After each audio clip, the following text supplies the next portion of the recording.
Yang juga sedang jadi sorotan, Saudara, Kejaksaan Negeri Sleman melakukan upaya mediasi kasus suami jadi tersangka setelah bela istri yang jadi korban jambret. Kedua belah pihak, baik tersangka, Hogi dan keluarga penjambret, sepakat menyelesaikan perkara dengan restoratif justice. Kejaksaan Sleman mempertemukan suami korban penjambretan Hogi Minaya dengan keluarga pelaku penjambretan secara virtual. Dalam pertemuan ini kedua belah pihak sepakat untuk saling memaafkan dan sepakat berdamai. Namun terkait syarat damai, kedua belah pihak belum membahas hal itu karena direncanakan masih akan dilakukan pada mediasi yang kedua.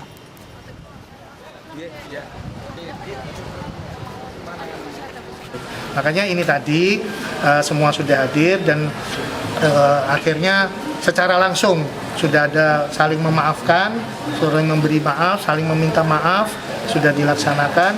Dan tinggal nanti proses selanjutnya bentuk perdamaiannya.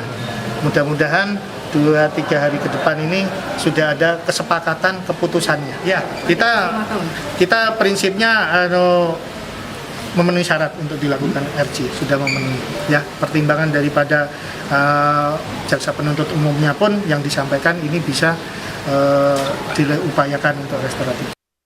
Tapi harapannya perdamaiannya tanpa syarat ya Pak, artinya tidak perlu ada terus kita mengeluarkan uang dan sebagainya gitu. Ya, yang jelas dari restoratif yang ada itu nanti kan kita akan melakukan beberapa hal yang sekiranya memang itu menjadi item yang bisa diselesaikan dan bisa diterima para pihak, itu nanti akan kita lakukan. Jadi ada toleransi yang sekiranya memang bisa nanti diterima, itu kita lakukan. Yang jelas pada prinsipnya yang penting adalah saling memaafkan yang penting. Usai menjalani proses mediasi restoratif justice di Kejaksaan Negeri Sleman, gelang pelacak digital yang sebelumnya dipakai oleh tersangka Hogi Minaya langsung dilepas. Pihak Kejari Sleman menyebut penggunaan gelang pelacak digital karena tersangka dijadikan tahanan kota. Meski proses restoratif justice itu belum selesai, namun Kejaksaan Negeri Sleman telah mencabut status tahanan kota Hogi Minaya, ditandai dengan pelepasan gelang pelacak digital yang terpasang di kakinya. Pihak Hogi dan keluarganya mengaku lega setelah gelang di kakinya dilepas.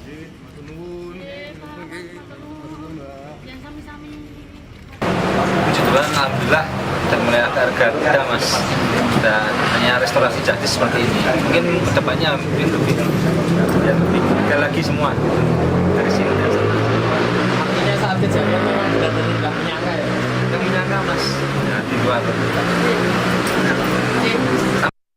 Kami inginkan dari pertama kan terutama kebebasan suami saya, dan semoga ini segera tercapai, itu yang paling penting, paling utama itu. Sudah sedikit lega ya Mbak ya dengan proses ini? Alhamdulillah, iya. Komisi 3 DPR prihatin terhadap kasus suami yang dijerat hukum saat berusaha membela istri yang menjadi korban penjambretan di Sleman, Yogyakarta. Ketua Komisi 3 DPR Habibur Rahman akan memanggil Kapolres Sleman, Kajari Sleman, dan suami korban penjambretan Hogi Minaya untuk mencari solusi kasus ini. Politisi dari Partai Gerindra mempertanyakan pasal Undang-Undang Lalu Lintas yang diterapkan polisi terhadap Hogi. Habibur Rahman juga menyoroti kejaksaan yang menerima pelimpahan perkara. Kami Komisi 3 sangat prihatin dengan peristiwa ini, ya, dan kami mempertanyakan, ya, bagaimana bisa pasal tersebut diterapkan dalam perkara ini kepada Pak Hogi, ya, karena yang lalai hingga menabrak itu kan bukan Pak Hogi, tetapi justru dua orang penjambret tersebut, dan mengakibatkan mereka sendiri yang meninggal dunia. Karena kan si Pak Hogi ini tidak menabrak, tapi mengejar si jambret tersebut.